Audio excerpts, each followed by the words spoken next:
At 4 o'clock, we got UTSA Roadrunners go at 1-0. Traveling to Texas State, who's 1-0. Texas State favored by 1 point on ESPNU, and I think this is the first elimination game of week 1. Get me if I'm wrong. So for any of you new to the channel, the way this whole thing works is the moment you get one loss as a group of 5 team, you're eliminated in my eyes. I'm not going to talk about you for the rest of the season. And the minute you get 2 losses in Power 5, you're eliminated. Not going to talk about you for the rest of the season unless you're playing a team that isn't eliminated, right?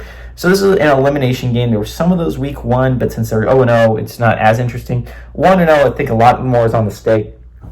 Owen McCown for the Roadrunners went 28-38, threw for 340 yards, 3 touchdowns, 0 interceptions. Robert Henry on the ground had 6 carries for 30 yards. And Devin McCain had 11 catches for 79 yards and 2 touchdowns. Jordan McLeod for the Bobcats went 21-30, threw for 233 yards, 3 touchdowns, 1 interception. Ismail Mahdi had 28 carries for 156 yards and a touchdown. And Joey Hobart had 6 catches for 91 yards and 2 touchdowns. UTSA is 5-0 against Texas State all time. From 2012 to 2023, 4 of those 5 were one-possession games, though. So I think it's interesting to note. Texas State has kept it close most of those times. It just ended up coming not out on top on the games that they played. I think this game has the possibility of being really good. I think this is going to be overshadowed by a lot of the 3:30 games. But what I think is going to be really interesting is here, like if 3:30 games are going to be hitting halftime, 4 o'clock game, UTSA Texas State should still be going. This game could be good. I'll say it. I think that the Roadrunners are a solid football team. I think Texas State is a solid football team. This is a Roadrunners team that I think has some American championship aspirations, right? An American that outside of Memphis is pretty wide open. It's hard to argue that UTSA isn't the second best team in the conference. They could easily make that argument, right? Texas State, same kind of way with the Sun Belt, although not as much.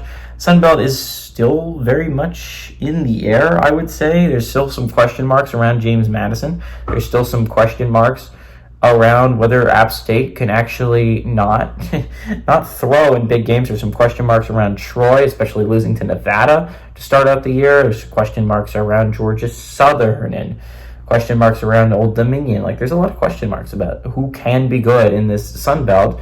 And I think Texas State is a team that could be good. Now, they did play a rough game against Lamar. They didn't play Lamar Jackson. They played the University of Lamar. And honestly, that game was close. It's not great. I think both these teams played closer than they expected to games. I think UTSA expected to blow Kennesaw State out of the water. It's not exactly what happened. Kennesaw State hung around for a vast majority of the game. I think Texas State expected the same thing against Lamar. That's not what happened. Texas State did not blow Lamar out of the water. It was a pretty close game all around. Again, this is expected to be one of the better games of the day. 1-point spreads, basically a pick'em game. It's just whoever wins, really. I think this game has a possibility of being pretty solid. I think the Roadrunners are a better football team than the Bobcats. I think this could come down to who's the better quarterback, though. Owen McCown looked good in his first game as a true starter for the Roadrunners, but McLeod has shown that he has some really good talent, and he could easily win for James Madison, right? I think that's going to be big. I do think UTSA is the better team, though, and I'm going to go with the better team here. I like the Roadrunners on the road to get this win.